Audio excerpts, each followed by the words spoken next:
Well, hey, Dima, how are you doing? Hello, my friend. How's it So going? good to see you. So good to see It's you. good.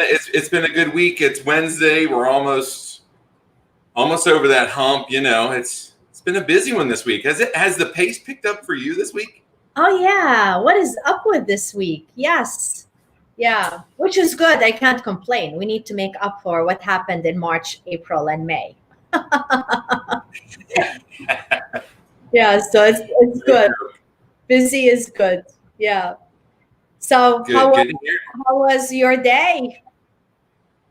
My day was good. It was a busy one. I am tired. I was backstage. I was talking to our guest about how it was just a busy one, and I am overly tired right now. This can be a good show, though. I'm going to get my energy back. Yeah, yeah. Get your But energy. it's been a fast-paced week, and I guess I'm looking forward to the Thanksgiving holidays. Is what I'm trying to say. Yep. Yep. You How about need you? energy for both of us. So pick up your Yeah, energy. Yeah. Okay, let's get our guest. I got you covered there. Okay, let's bring on our guest. We have a great special guest. It's a friend that I made in a program called Leadership Louisiana, and I was on her show recently this year. And she's been doing a great show called "Tell Me Something Good." Oh, wow. And been live streaming. So let's get her on to talk about that and our topic today. And please, everybody, please welcome our good friend, Jan Risher. Hello. How are you? Jan, how are you doing? I am good, and thank you guys so much for having me, and thanks for doing the show. And I know how much work it is that you don't see coming, so good on you for putting all that heart into it. I appreciate it. So Well, Jan, it's so good to have people like you on the show. Dima, you have a very limited time on the show today. I'm going to shut up. What do you want to ask Jan? I want to ask her, tell us something good. Well, I can always tell you something good, Dima. Let's see. Something good today is that, speaking of Baton Rouge, we bought a condominium this week in Baton Rouge for our daughter, who's a freshman at LSU. And it's just really exciting. We decided at the beginning of the school year for her not to live in the dorms 2 days before she was supposed to move into the dorm, just because of the whole COVID situation. Things are complicated. You've got to look at things differently. And so we found a condominium and we were able to buy it. And now we're going to get to fix it up and make it cute. So we're really excited about it. That is something good. I'm so glad you shared that with us. Thank you. So I have to drop off, but Rob is going to be, his energy is going to be for both of us. It was wonderful to meet you, and I hope you enjoy the show, and I hope everybody enjoys the show. See you everyone next week. Or actually, next week is Thanksgiving. See you in. Well, that's right, Dima. Happy Thanksgiving to you. We got a show coming later on. We're going to go through the holidays and then we'll come back. Yes, we are going to do that. I am so thankful for you, Rob, and for everybody. Bye. Bye, Dima. So good to have you on. For just the limited amount of time that we had her, it was good. So that's how it'd be like that sometimes, right, Jan? Sometimes you just gotta go. That's right. And I understand it. That is literally how it goes sometimes. So look, we've got the show. This is going to be the first time I get to use these graphics, okay? So we're going to play a minute. I got your name up there now, but these are fancy graphics that I've never used before, and I want to transition into them now. Fancy? Fancy, Rob. You're fancy. Fancy. I mean, Jan, you deserve the best. Well, You deserve the best. I'm honored. But oh, I'm just having a good time today. But no, there's the social there. I never get to use these, so I'm going to take these off. I really kind of want your name up. Everybody needs to know your name. So let's take those off. Those were temporary, Jan. Those are just temporary. Let's put this back up and let's have a conversation. There's so much I want to talk about, Jan. We've got a topic, but you know me, we're going to go everywhere tonight, right? I would expect nothing less. Okay, great. So let's start out with just an introduction. Jan, who are you? What do you do?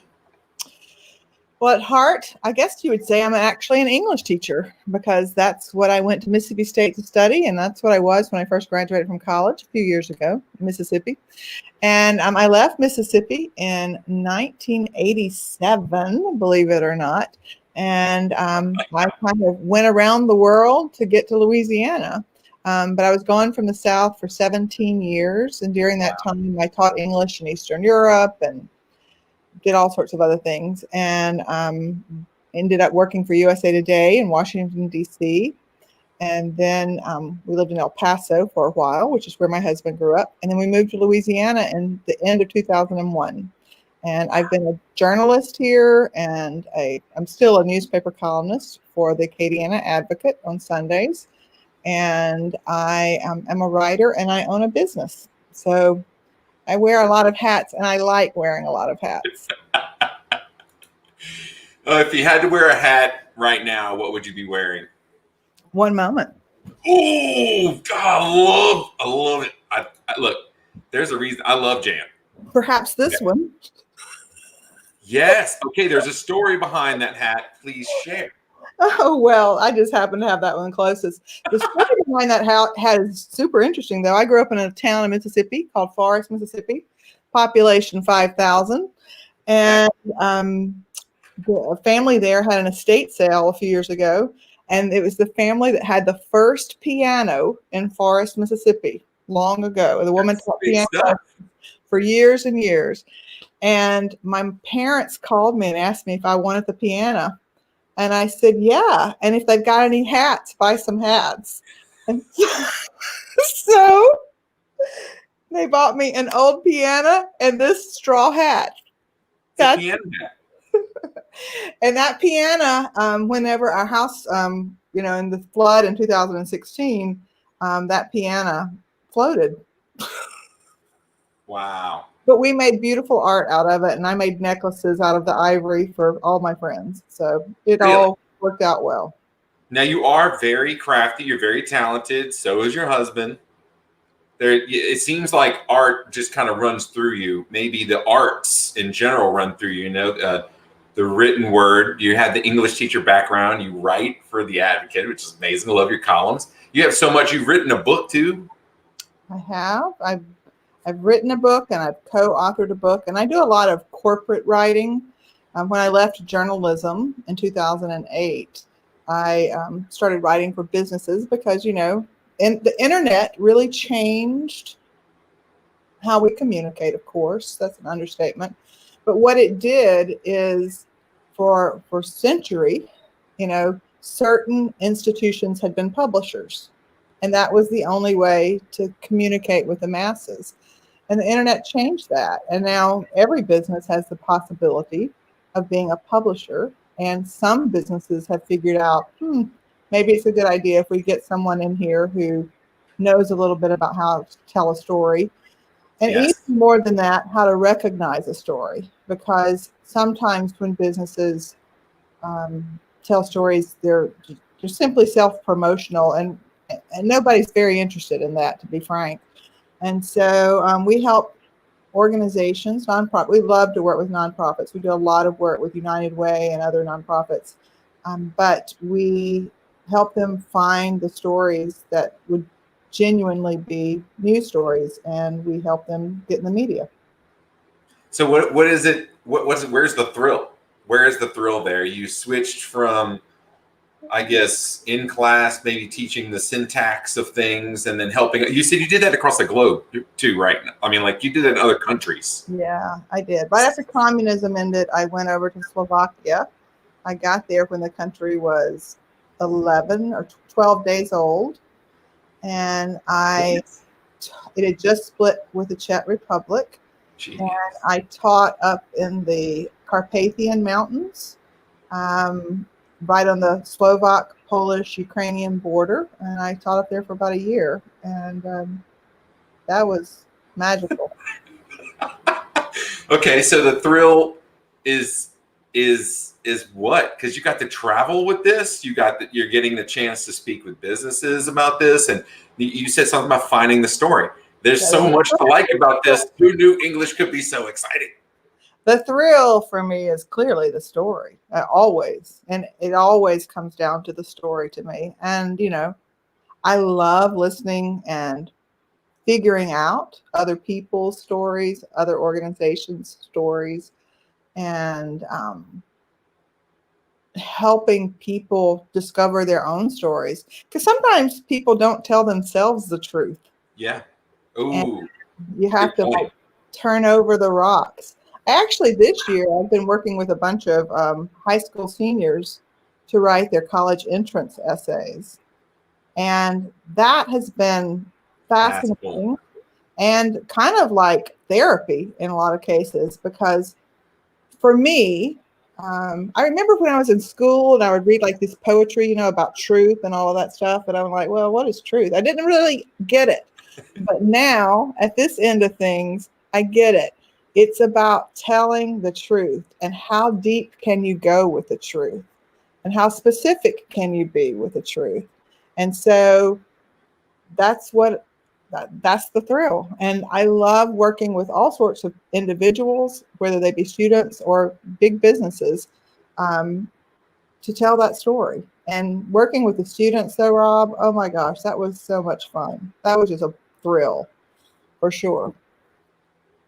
I mean, that's got to be so awesome. In a way, giving back, you're helping. That can be a tough one. I don't know. English and writing to me kind of came easy. The math side of things did not. But I've never had a loss for words. I didn't always have the spoken word like I have now, which just comes freely. But I could always write to a certain extent. Some people have problems translating thoughts to paper.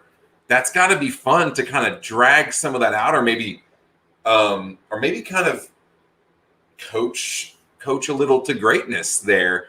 And I guess, how involved do you get? Do you have to get creative in your own ways to get them to produce, or for you to bring out the best of that?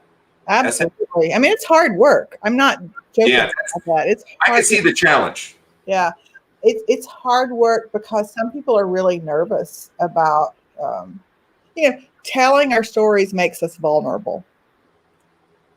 Oof. And in my opinion, being vulnerable almost always makes you more likable.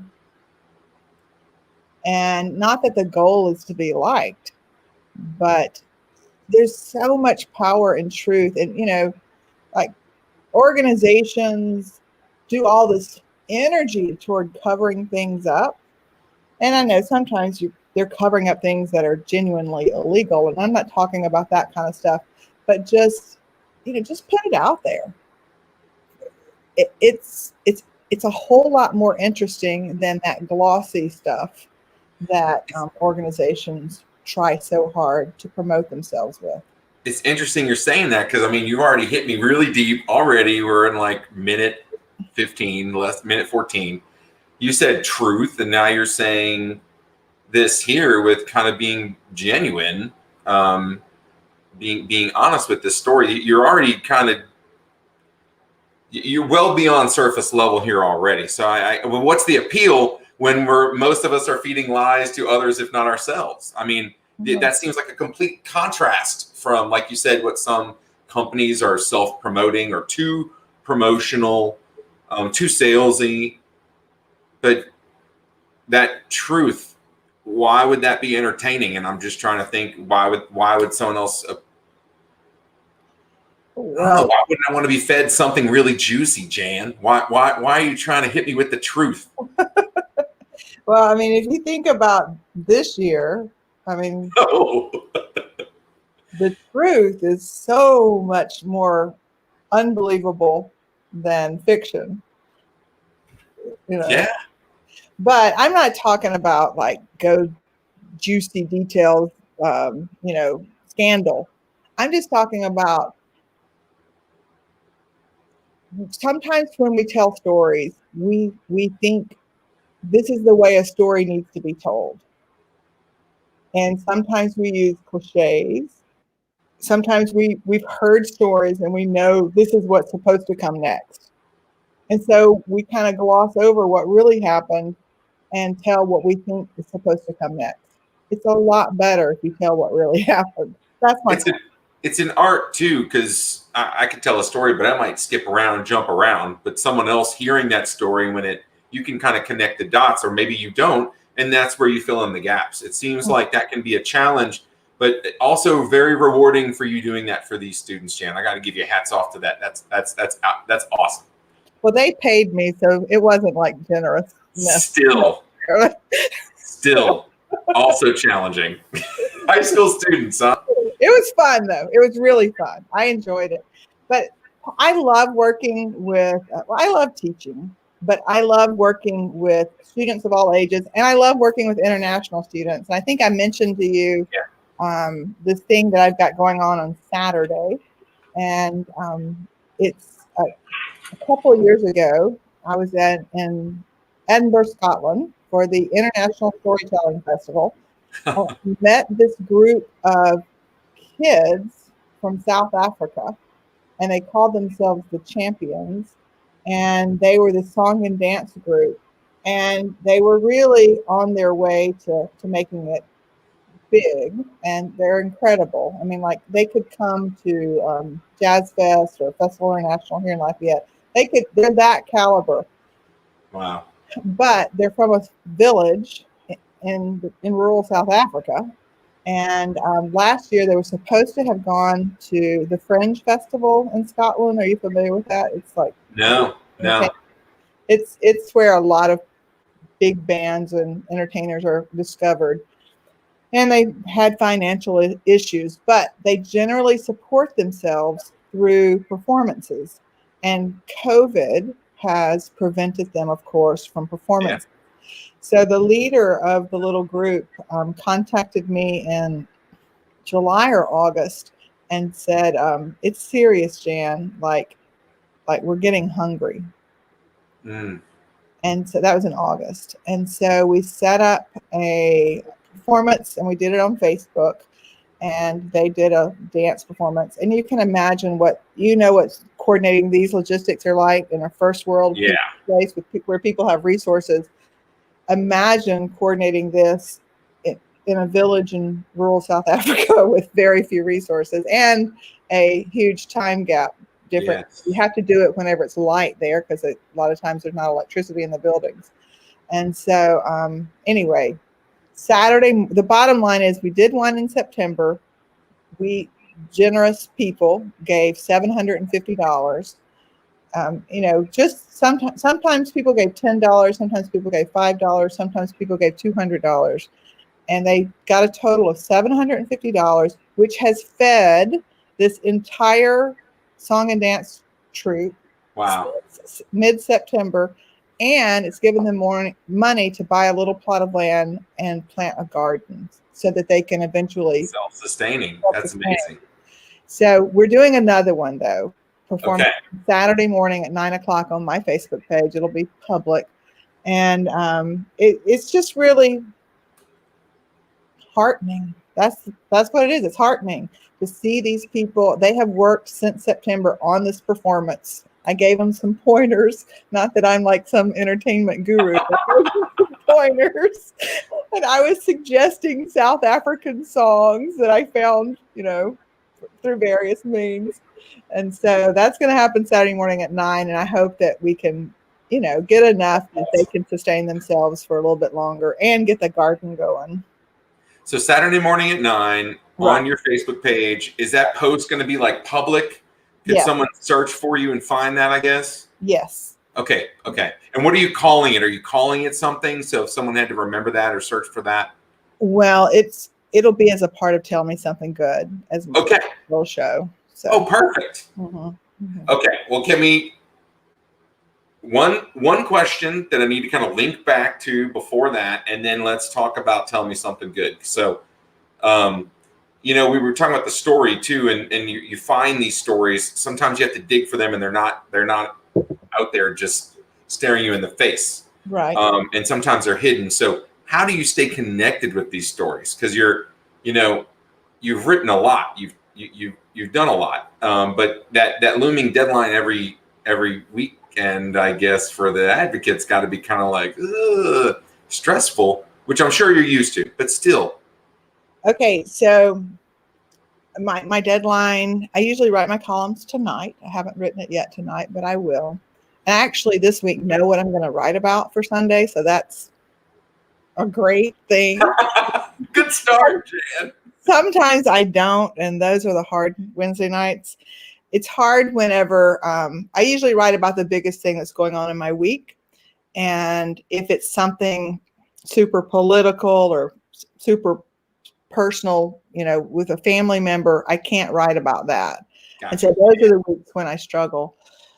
But I'm usually able to write it in about 2 hours on Wednesday nights, and then I read them to my husband and get his feedback, and then I sleep on it. That's a big part of editing, sleeping on it.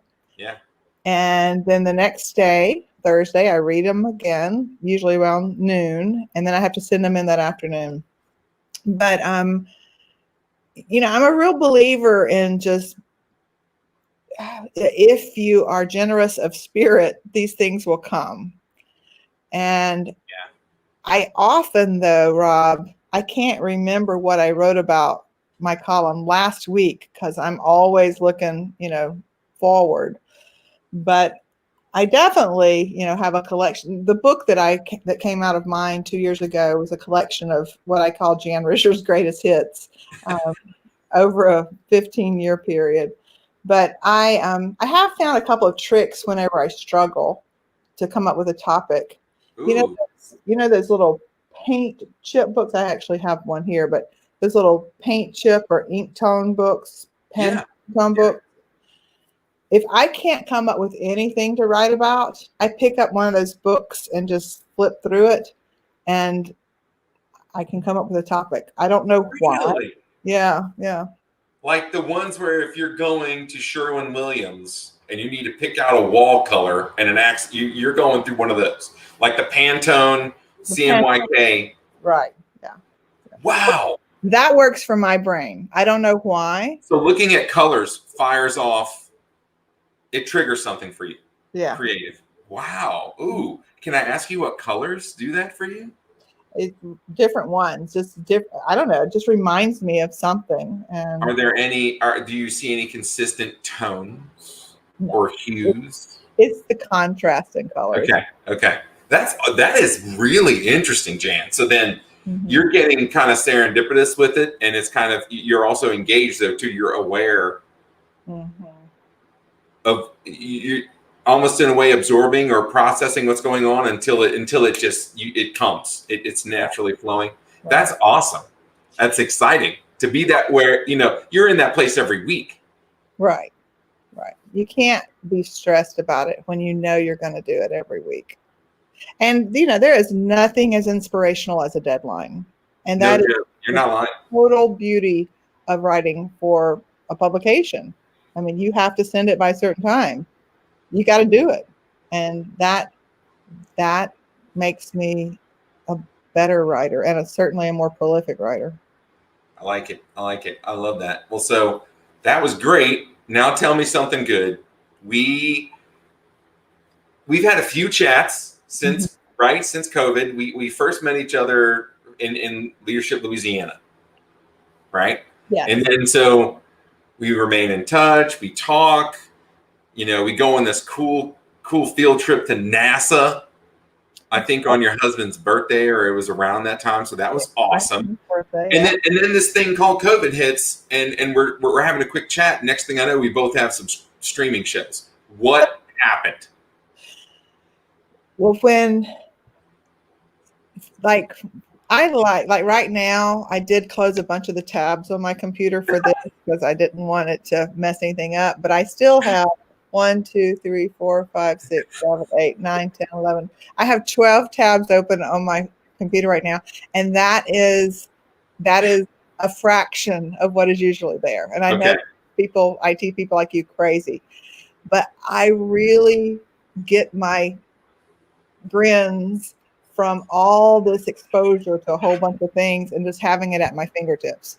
So when COVID hit, that was the hardest part for me. Just not having access. And then as a little bit of time passed, I like that living in an echo chamber or just only talking to my inner circle of people, that's not healthy for my brain at all. And so I did this talk show, Tell Me Something Good. And I don't know if you remember, but I, May 1st through the 20th, I interviewed 20 high school seniors from across Yes, the that country. was awesome. And that was a lot of work, but that was a lot of fun too. And I, loved connecting with these kids who I didn't even know. They got nominated and I interviewed them. And then I just continued doing it. I kind of bounced around because, my husband and I took that big road trip in September. We're going to talk about that. We have to talk about that. And I haven't done my show as regularly as I was, but I like that. That was why I loved being a journalist, because when you're a journalist, let me do a little PSA for journalism. If there's anybody out there thinking about it, when you're a journalist, you talk to everybody. I mean, you just talk to so many different people in different stations. You might be talking to the CEO in the morning and a crawfish farmer that afternoon, and just getting all of that input from all of those places, it changes you. I think that that is probably, and I will not get political, but I think that experience has something to do, plays an important role in why most journalists lean toward the left, because they take in all those stories of all those people, and it just makes them think a little differently than even they did whenever they started journalism. Well, and this is a different medium though. So it's kind of different though. Right now you've got, I mean, you write the story, now it's live, or now you're doing these videos, and it's a whole nother level of preparation. Well, are you enjoying it? I do. I like it. But when we lived in El Paso, I had a radio cooking show, and I had a cooking television show. And really, I was the morning drive time occasional host for one of the radio stations. I really like doing a lot of different things. That's amazing. You're so talented. No, I just know how to talk a little bit, but it's a lot of fun, and I really enjoy the variety. That's I think the key for me. I love it. The variety is good. You do a lot of things. So I like how, and I like how you do a lot of these things, because I benefit from them. Like you and your husband doing crafts and painting pictures on the side. I love that. We're going to talk about that too. But it's really interesting to see how you are so diverse, Jan. You've traveled a lot. You write articles. You've written a book. You're obviously into this leadership thing, or you have an opinion on making our state better. So you're an advocate in a way. You do a lot of stuff on the side, not just for personal, but professional. You have 2 businesses, right? Shift Key, Risher Media Research. What? Right. There's so much. You've got to, I mean, but the Tell Me Something Good thing is, go ahead. Go ahead. No, I was just going to say, I'm a terrible housekeeper though, Rob. So like part of that energy that some people use in like organizing their refrigerator and stuff, I put toward those other things. And my refrigerator would make people cringe. Or not, I mean, it's not dirty, it's just not organized. And my dishes, they're just kind of in there. So I use energy for different things. And I that term serial entrepreneur, in some ways, I guess at later in life, I kind of have started doing that. Okay. Well, now so cooking show. I remember something that I have to talk about from your bio. What's that? It took me off guard, because I was like, Jam, tell me who this person is. And look, my camera's freaking out. Even my camera's like, I clearly can't focus on one question, Rob. Get your stuff together. The one thing in your bio tripped me up. It was amazing. I'm over here asking you, so Jan, tell me about this person in your bio. You are a skateboard champion.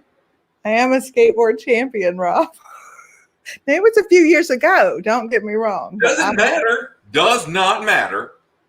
Yeah, let me tell you that story. I would love for you to tell me this story. Favorite stories ever. Oh. So I grew up in a house in Forest, Mississippi with a really big driveway. And in the afternoons, I loved to play basketball. I was a really big basketball player growing up. And in the afternoon, all these neighborhood kids, mainly boys, would come over and we would play basketball. But they wouldn't stop unless somebody was out there. And so, like, I hated just to be out there all the time by myself, just standing there, kind of waiting. Yeah. So when I was in the 7th grade, skateboards started coming back. So I asked and we had this really big concrete, beautiful driveway. And I asked my parents for a skateboard. And so my dad gave me a skateboard for my birthday. And skateboards had just come out, like it was polyurethane, I think. But the wheels had ball bearings. That was a big thing. It was a yellow skateboard. So I would just stay out in my driveway, just skateboarding. And then people would come over and we would all play basketball. But I skateboarded a lot. And towards the edge of my driveway, there were like all these little pea gravel pieces. And so I had to learn to miss all the pea gravel, which I could do.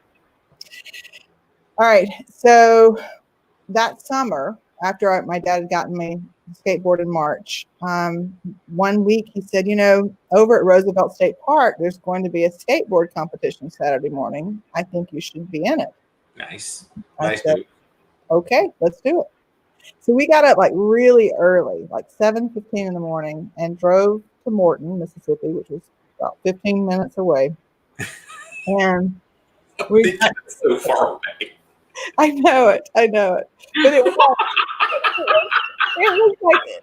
was like a long, because it's a different town, and anyway, yeah.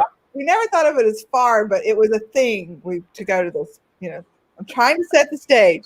So we get to the park, which is this big park, and the guy at the gate said, well, the skateboard competition is the first event of the day, and it's starting in just a few minutes. It's over there, so y'all got to go. So we went, and there were like all these people. I mean, like 150 people. Wow. And my dad said, well, there you go. Go over there, Jan, to register. And there was all these high school and college age boys. Now, I am a 12-year-old girl, all right? So I'm a little uncomfortable, but I go up and I register, and you then compete it in the same order that you registered in. So I was the last competitor. And all that the competition is there's a big hill, and they put little cones all the way down the hill, and then you just had to slalom through the cones. So I'm watching them, and I'm thinking, well, this must be harder than it looks, because these people are really struggling with this. Because in the first, it was all about getting the fastest time. And there was a person down there with a little clock. So when it came my turn, and all these boys, they wouldn't even like make eye contact with me. They were like laughing. They were so cool. And have always been the opposite of cool. And so anyway. Not true. And it's my turn, and I take off down the hill. And like, as I'm going down the hill, I could just hear all these people, like, it was like a wave. Like, they just realized that I was really good at skateboarding. And like, they all just started standing up. I remember like old people in lawn chairs, and they just all just started standing up, like, and cheering. And I like beat the boys by 4 seconds, which was a huge amount for that. And then we got to go again, but I had to walk back up the hill, and then all those boys were like, whoa, Oh, yeah. But anyway, I won. And that afternoon, there was like this, they had this Olympic kind of stand, and they had me on the top, and then the two boys who had gotten second and third on the other ones, and they were still taller than me. And it was a magical occurrence. So, I love it. and the next year, you're going to love this too. The next year, they called me, the organizers, and asked me to come back and compete in it. And it was the first time I'd ever gotten a long distance phone call. From the next town, 15 minutes away. It was a long distance call. Amazing story. Incredible story. What empowerment. You were getting all the attention, Jan. You didn't at first, and then you got your due. That's right. What you were due. Wow. With the finishing it off with the long distance phone call. But it was also a story, and I should say this, it was also a story about my dad. Because I didn't realize I was a good skateboarder. I mean, I knew I was a decent skateboarder, but I didn't think anything about it. But he recognized that. And he went to effort to get me to a place. You know, if you think about that. Supporter. I mean, there's a lot of empowerment in that story. I mean, just finding the golden nuggets there. There's a lot of silver linings, and I love that. That's a great story, Jan. I like it too. That's a great one. Wow. How big was your skateboard? Was it one of those skinny plastic ones? Yes. It was terrible. But we didn't know it was available. Did you just are you scarred like heavily from all of those obstacles in the driveway and you falling and practicing? Or are you just that good, Jan? What can I say? Oh my goodness. I mean, of course, I have a few scars. You made it look cool too. I know you did. No, I didn't. I'm the opposite. I embrace the awkward, Rob. You were probably walking up that hill, throwing the board around your back. Shirt I was wearing a shirt because my dad was a football coach, and the year before he had been a coach in the all-star football game for high school students in Mississippi. And it said it was 1977, and so it said it was a big football. It had 77 Mississippi football all-stars. And then all those boys were asking about the shirt. It was just a really interesting day. It was like kind of a pivotal day. What? Yeah. Your dad has a long history of recognizing and working with good talent. Then he has got an amazing, rich history of working with that football team, right? Exactly. He does. So successful and so impactful. And he and my mother in their little town in Mississippi last week found out, I don't think you know this, but they found out that they were Citizens of the Year in Forest, Mississippi. And they're so excited. So I'm so happy. So Mom and Dad, if you're watching, congratulations. Citizens of the Year? Yeah, and it's 5,000. They're going to be getting a whole lot of long distance calls too, Jan. That's right. Actually, they would be the grand marshals of the Christmas parade. Oh, what? We can't have the Christmas parade. So listen to what they're going to do. I believe they're going to build in Louisiana, we'd call it like a king or queen stand. So they're going to put my mom and dad on the side of the road, and then the whole town's going to drive by and. They should. They deserve that. Soak it up. That's right. That's right. There you go. Start practicing now. Get that tolerance level up for just holding it out. Because you don't want to be squinched when you're. There's a good form that they have to follow. Well, good for them. Yeah, that's good. My dad's got multiple myeloma, so he's not doing so well right now. But this has been a huge boost for him, so I'm happy for him. What a boost, though. What a that's some really good news. That's some more telling me something good right there. I love it. There you go. Okay, so I got to be a chance on. I had the opportunity to be on your show, the chance to be interviewed by you. You were a great interviewer, by the way. Your reconnaissance was impeccable, but also I was on your show, which was great. But you used Tell Me Something Good sometimes when you go on these road trips. You'll post it on social media, and it's such a great idea, Jan. You get so many people like responding with really just some positive stuff when we don't get positive stuff. So I know that's we don't get it much. So I know that's kind of like the basis behind this. But I remember you writing, "Tell me something good." The next thing I know, you're gone for a month. We've got to talk about why this trip, how long it took you to plan it, the logistics behind it, great memories from it, what you learned, what you gained from it coming back from all these miles that you've traveled, and everything in between. Please, let's talk about this. This is so amazing. And then maybe we'll close it out with the topic that we had on the title graphic. Okay. Maybe we'll get back to that. So about a year ago, I had planned a trip for a group of women, and we were going to go rafting in Washington and Idaho and Oregon. And so we were in September was when we were supposed to go. So we were hopeful that we could do that throughout this year. Even when COVID started, we were still hopeful because, we would be outside, we would be sleeping outside.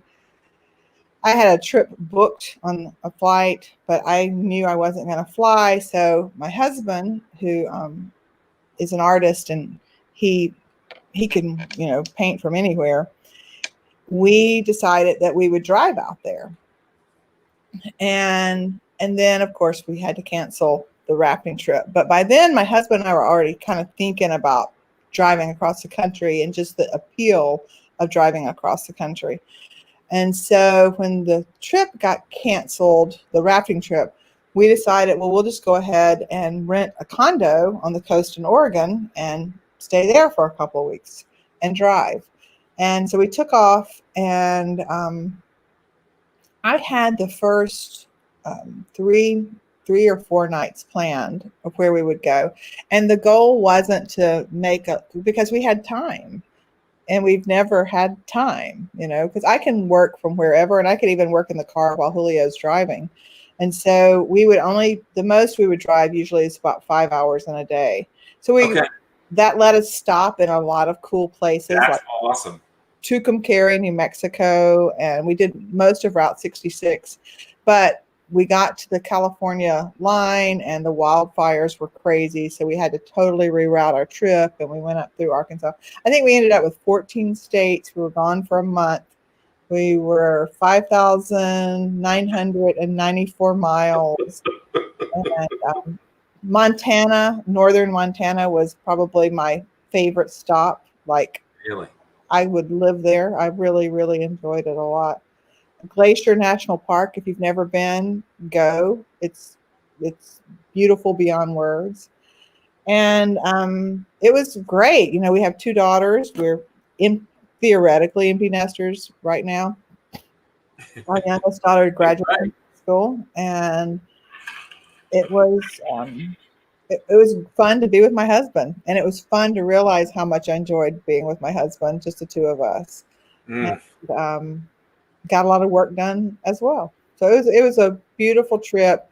And at that time, in most of the places where we went, COVID was very much in control.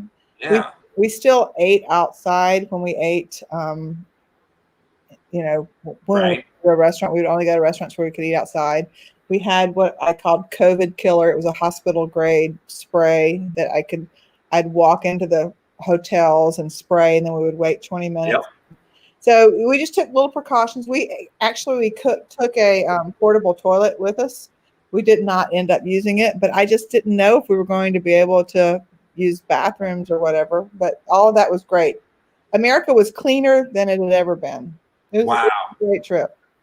Now you had so you had to tweak this on the fly when you get to California with all the wildfires, and when you were traveling around that, I know at least when you were in Montana, you got to see some of that drifting, right? You can I know. So on my trip, I followed after you, not in the same path, but along the same route.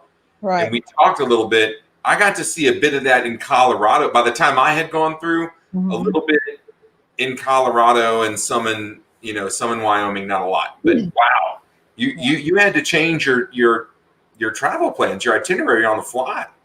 Totally, completely. I mean, we never got to Oregon. I hear that's beautiful too. It is beautiful. I love Oregon. So yeah, that all worked out. It was good. So why Montana? Why Upper Montana? You're saying that's the most beautiful? Because I had never been to Glacier National Park. Oh, that was Glacier National Park. I've never been to Montana. I've been now, I think, to 46 states. Oh, that is amazing. And so I was at 45, and that was the only state around that I hadn't been to. So I'm like, let's go to Montana. And that's not like close. No. And northern Montana, we were in Wyoming. We were in Buffalo, Wyoming. So like north central-ish kind of, but still kind of east of Wyoming. And it was like maybe a 2 to 3 hour trip to what we were talking about, going to Cheyenne I forget where I was going to see Bighorn, Little Bighorn. And that was still going to be a trek. And so you're like, hey, let's tick off number 46 or 45 and let's go see Montana. Right. Wow. We were 2 miles. Well, actually, we went all the way just to the Canadian border, but we can't go to Canada right now. So, you went to the Canadian, you went that north. Oh, yeah. It's beautiful. I'm telling you, it was gorgeous. Okay, so but let's do some soul searching here, because you said this was like a refresher to your soul. And I'll be honest, when I was traveling, I had cautious because of COVID. There were things that we were trying to accomplish, but there's so many things that go along with this. When you are, wow, Jan, when you're traveling this far, you experience stuff. You experience things with people. You meet people. You see things. Tell me what you saw that you didn't expect to see.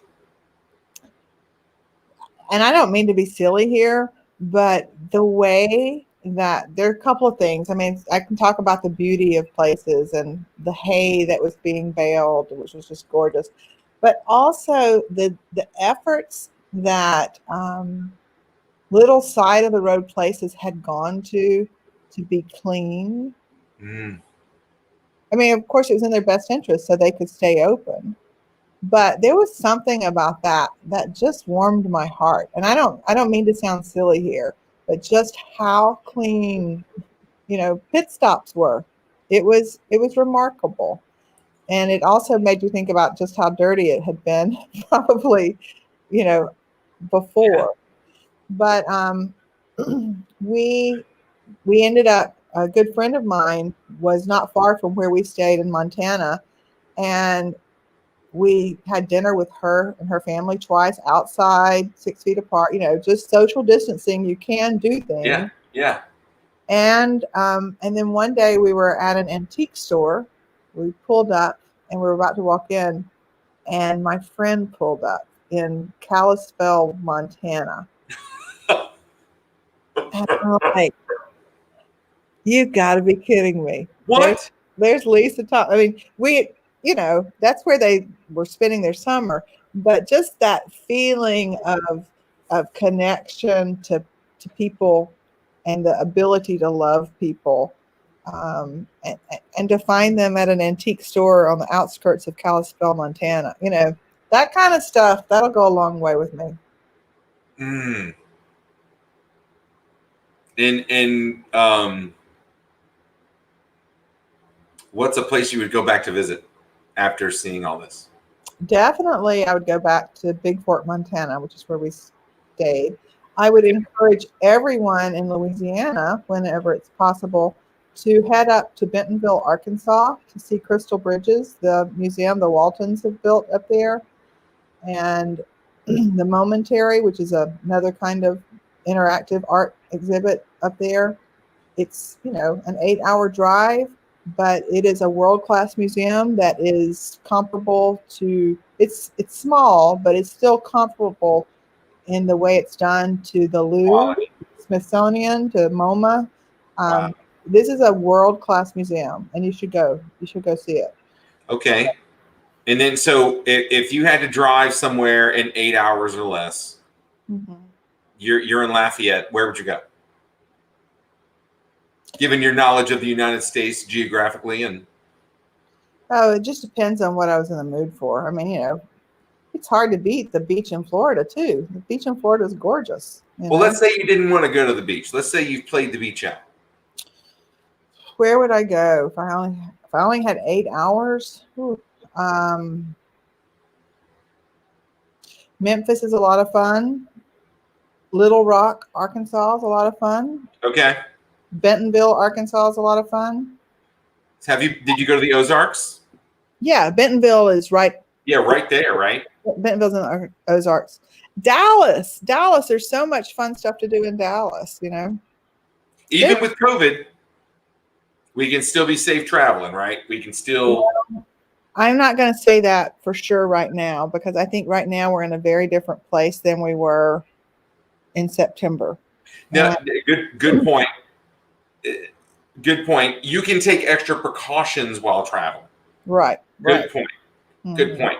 And then some places are more welcoming than others, and some places most definitely are cleaner than others. But I'll tell you what I noticed on my trip, Jan. There's a lot of good people around, and there's some amazing views that we should all take in. And so, one thing I remember from your trip that kind of stood out to me was, were you just driving along and saw a whole bunch of mailboxes and decided to stop and make it a thing? I actually got my husband to stop and back up so I could go back and take a picture of the mailboxes. He's painting it right now. That's what he's doing literally as we speak. So. I loved it. And so you find a story, but you found a moment in a place, and that picture. I don't know. A lot of your trip was very therapeutic. Did you find that traveling on your trip was therapeutic? It was, because we didn't know when we were going to come back, and I had never had that experience. Oh, wow. That's also liberating. Totally liberating. And, I think people think about travel like it's got to be so expensive. Travel does not have to be that expensive. You can do travel in ways that, make it accessible for most of us. And I know that there's still a lot of privilege in saying that, and I recognize. Yeah, I understand. But traveling certainly makes me a better version of myself, and I'm grateful for that opportunity.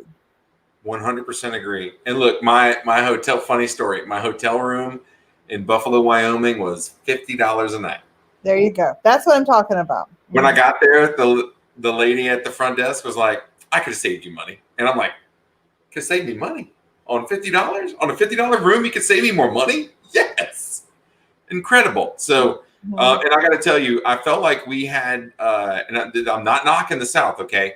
We have Southern hospitality. We've got it. We fine-tuned it. That does exist in other places.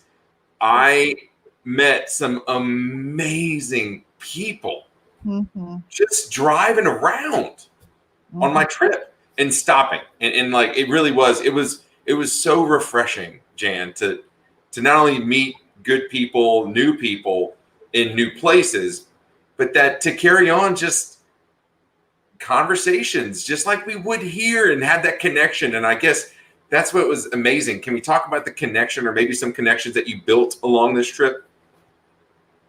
What did you connect with on this trip? On this trip, I connected with, I don't mean to be trite, but it was a great opportunity to connect with my husband. Yeah. And we don't mind being in the car. Some people are like, no way am I going to take a long car trip. We love it. It's comfortable. We can listen to what we want and talk about as much as we want and find good food. I had a meal at a place called the Powwow in Tucumcari, New Mexico, that I will remember until I don't remember anything else. And I think it cost about $8. and it was a beef enchilada that still makes my mouth water. No Jane, you're joke. getting me hungry. I haven't eaten yet. Oh no. Oh dear. Well, we're coming up on our time, so I should stop talking. We are, but we smidge a little bit over. I know you got to finish your stuff. That's fine too. You mentioned about you're driving. You have an opportunity for a lot of things, to be at work, for your mind to race around, for you to have conversations, memorable conversations, and connect. But also maybe music, food, right? And then those funny moments. That's right. Those funny moments. It's so crazy how just a long road trip. And I was thinking about it today. I would totally recommend people to drive another 4 to 6 hours beyond what you think you would be comfortable with and push yourself safely, but to just explore just a little bit past what you thought you would or could, if you have that ability. And it really is kind of fulfilling to find new places and go a little bit beyond where you were. I've been to the Grand Canyon a lot, but I had never been to Grand Canyon West, which is on an Indian reservation. Yes. And it's not a part of the national park system. And we went, they checked our temperature when we got there. It was totally touchless. You had to pay on the computer. You couldn't even pay for your food in person.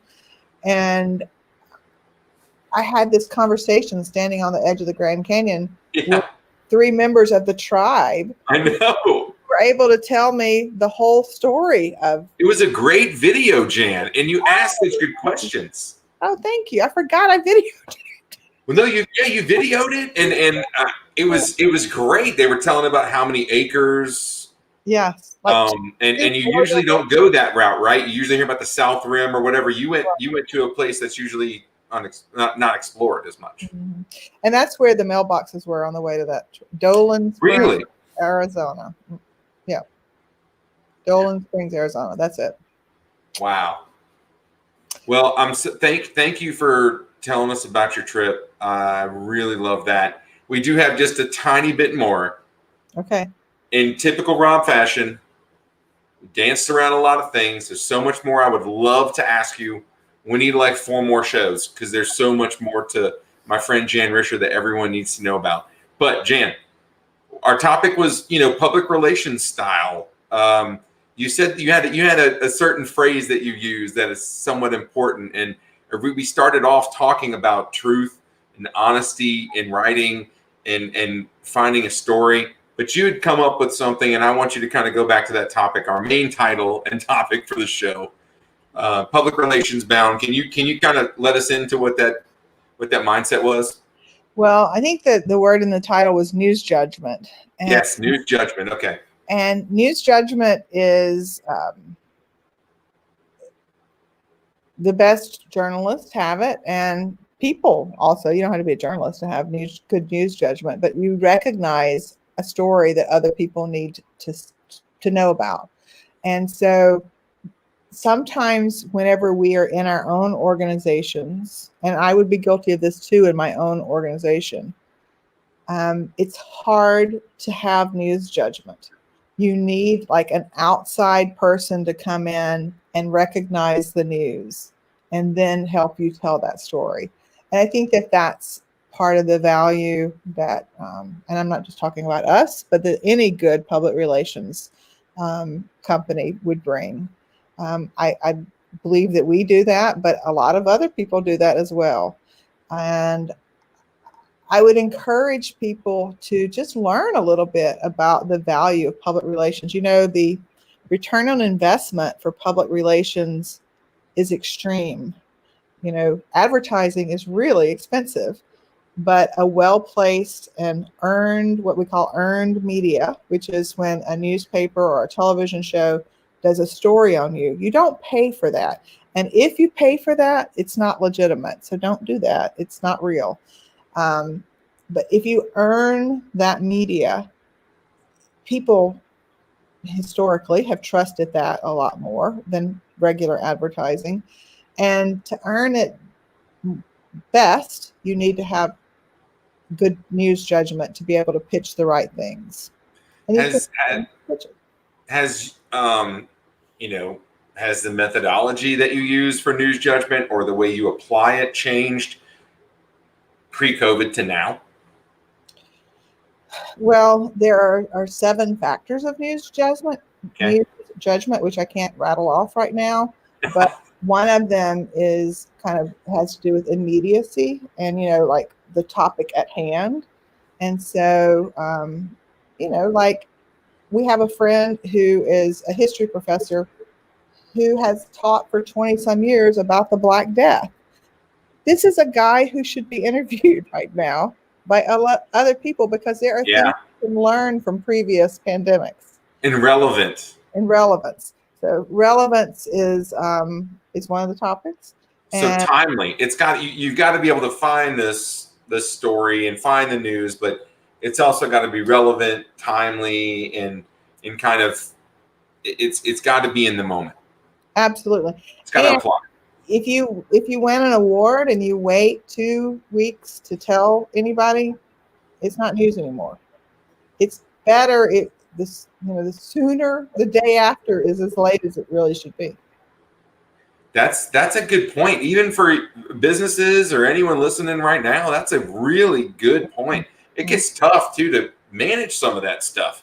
So having someone else's backup, because if you're trying to run your business, if you're trying to get sales and you're trying to do all those things that bring money in the door, you often don't give the attention to the things that your business needs. One of them being the public relations that you could compound some interest and excitement on if you just got some help with it. So that's a good point. If you win an award, make it timely. Don't do it. Don't wait. Get it done. It needs to be the next day. And usually you know about it a little bit in advance. If you know about it in advance, put it out there in advance. But one of the things that we do is we do usually about a 2-hour deep dive when we with a client, and we can even do it with non-clients to help them recognize their news stories. But we have to ask a lot of questions, and we're good listeners, and we would say, okay, here's some news stories for you. If you want to do it yourself, go for it. Nice. And, so anyway, it's fun. It's that whole thing that we talked about from the beginning, just listening and understanding what makes other people tick and other organizations tick. It's interesting about the listening too. That's so important. Never gave it the significance or the effort before, but it's so important to ask questions and to be in the moment. So look, I didn't get to ask nearly enough questions on this tonight, but I know you have deadlines looming. We talked about this, and thank you for letting us in your world, Jan. This has been so much fun. Well, thank you, Rob. And you just keep up all the good work, and proud of you and your big heart. And one tip. If you haven't watched Ted Lasso, watch Ted Lasso. Really? Oh, yes. Okay. The best television show I've ever seen in my life.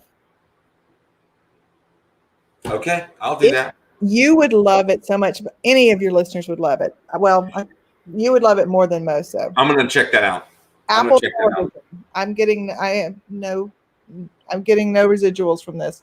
I'm going to check it out. And look, really quick too, we did something cool a few months back. What was it? City Circles? What was it again? Oh, Story Circles. Story Circles. Mm-hmm. Oh man. Look, really quick, we got to talk about that. Anyone who's watching this late in the show, it's worth it. Okay. All right. Jan knows me enough in such a short amount of time that she's like, you got it. You're going to like this. So yeah, you're right. Ted Lasso, I'm on it. But we did this cool thing over the, beginning few months of COVID, was it? I guess it was early. Mm-hmm. And it was Story Circles. Can you just talk about that for a minute? Because that was so cool.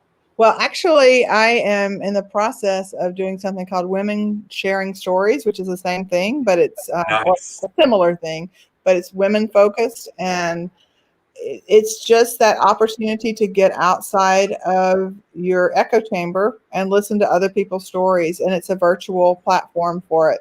And I can post that publicly on my Facebook page too if people are interested. Awesome. And if you wanna comment on any of the posts, we do this on Facebook, on Twitter, on YouTube, and all kinds of stuff. So if you want to just drop that in the comments, Jan, that would be amazing. And you know what the reason why that jogged my memory was because a huge critical element of that was listening.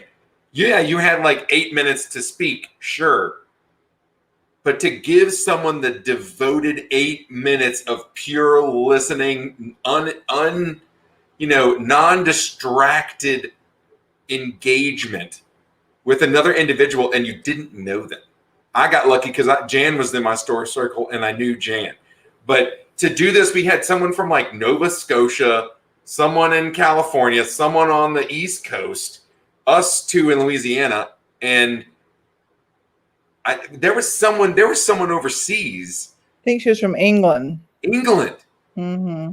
We had this collection of folks where all you did was listen to them for 7 or 8 minutes. I forget. Jan, when are we going to party again?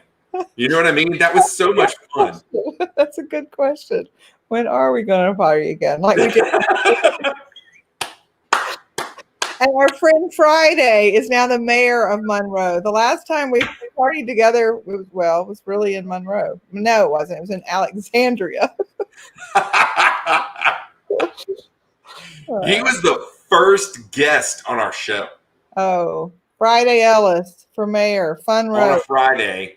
And then here you go. There you go. Fun row. It's all changed. That man is so impactful, and I love him for everything that he's doing. Jan, I'm going to let you get your work done. I said I'd do that like 8 minutes ago. I lied. We know this. But Story Circles was good enough. We had to kind of just throw that in there. And look, your one for what was it? The women conversations for women? Women sharing stories. Women sharing stories. You need to check that out. Jan has something going on this Saturday, right? And can you plug that really quick again for us too? 9 a.m. A group from Durban, outside Durban, South Africa, will be performing songs that I have requested pretty much.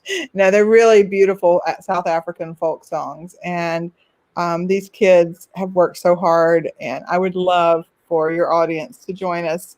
And just to enjoy it. If you feel like giving them $5, give them $5. If you don't worry about it. But just keep them in your prayers. Love that. And thank you for that story. Let's see if we can kind of tune in then and help out. And look, just kind of hang around my friend Jan here. She's amazing. She's a rock star. Her family is also incredible. And look, she's going to turn you on to some amazing stuff, some really cool stuff. Tune in. And look, thank you for being a guest tonight, Jan. We really appreciate it. Thank you, Rob. Take good care, all right? You too. Stay safe, my friend. All right. Bye-bye. And that's it, everybody. Thank you for tuning in for tonight's Chit Chat with Dima and Rob show. We loved having our guest Jan on tonight. She's amazing. We also want to find more amazing people. Look, we want you to suggest a guest. Yes, I came up with that. I thought that was crafty, and I want you to use it. Suggest a guest for us to chit chat on our show. We want to know some more amazing and incredible people, okay? And look, we're always looking for good speakers, great leaders, and anyone who has a story to tell like Jan. She's so diverse that she can pull stuff off like that. What an incredible person. You could be the next guest on our show, and I would love that. So would Dima. Be a part. Thanks for watching, everybody. Tune in after the Thanksgiving holidays for our next show. Bye-bye.